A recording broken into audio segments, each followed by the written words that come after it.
All right, let's go ahead and take a look at this price action here today on this Wednesday and kind of see what happened. So a lot of this stronger move was from news, but if you are reading the TA, yesterday we did come down and bounce through here in the evening hours into the first part of the morning. And typically when you see this kind of move right here in this kind of pattern, a lot of times it does show potential upwards movement. And so you'd be looking for that opportunity to take place.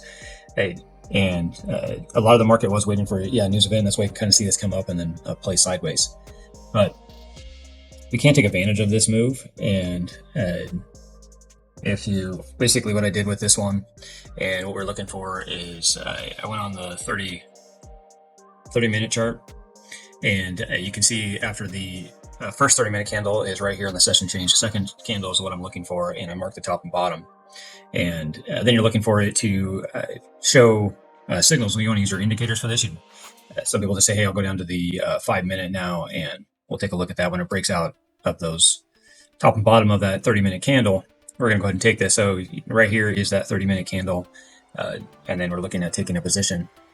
The 5-minute, if you're using the 5-minute as the breakout, it did break out, came back and back tested, and then it went ahead and moved up. But a lot of times you'll see breakouts and then move back the other way, that kind of stuff with that strategy. So what you want to do, or what I like to do with this, is use that 30-minute candle and mark it out like we did. And then I like to take the 15-minute and take a look at it. And what I want to see is it breaking out like you see right here, and you get the breakout. But then I want to look at the indicators and have them see if they're changing as well.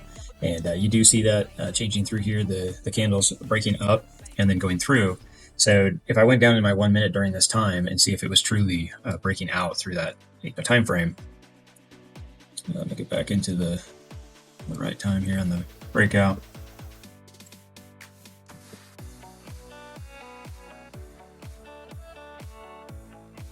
And here's that move right here. You can see it actually back testing right through here on those lines and then pushing up. And we can use our indicators to our full advantage during this time frame for the breakout. We did get the MACD on the 5-minute that pushed it up, and then we got the long signal back there. Of course, then we got the back test. It was testing the 1 minute 200, which was a pretty good sign that it was going to go ahead and take off. And then you can go ahead and you saw the buy again and that MACD fire.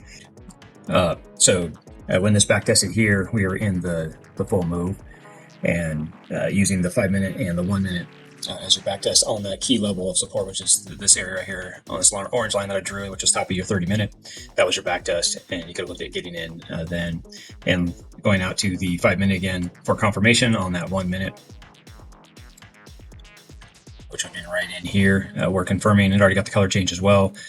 Then we're back above it, just like looking at the 1 minute, and then you can see the back test in here for it to go ahead and take the move up. The other thing is the Stochastics are turned and pushed up. Right through here, you did see the RSI take back over bullishly, and also if we dug into this MACD, you can see the fast moving average crossing over and Europe and bear territory, so they're all check marks to look at taking this position. And then the last thing you could go back out to if you were waiting was in the 15-minute, and you had the Stochastics were topped out through here. But when it back tested, you saw this roll back over. You had the MACD telling you with the histogram right here was constantly getting buy pressure. And then also you had the RSI constantly up on top of the fast movers, up on top of the slow moving average with the climb up out of the, if you watch the indicator video on the RSI, it does talk about what levels you're looking for to buy in. But it does show that it's in bullish also. So everything was confirming that we were just going to test this and move up. So that was the trade that you could have taken. Of course, we moved up with the news. Basically, I pointed all this out to show you how to use that TA to read something like a news event. Of course, when the news came out about the tariffs, then it got shoved up and we saw the stronger run. And of course, it came right up to the 82,500 level, which was the original strong support that we had talked about that we lost as we ran on down. So now we're looking for this to continue to hold up through here and see if the 82,500 becomes support now and we sit up on top of this line, or it becomes resistance and we start to break back down.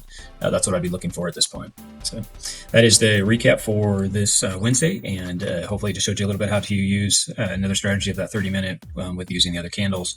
And for strength is use your indicators to help you decide what area the direction is going.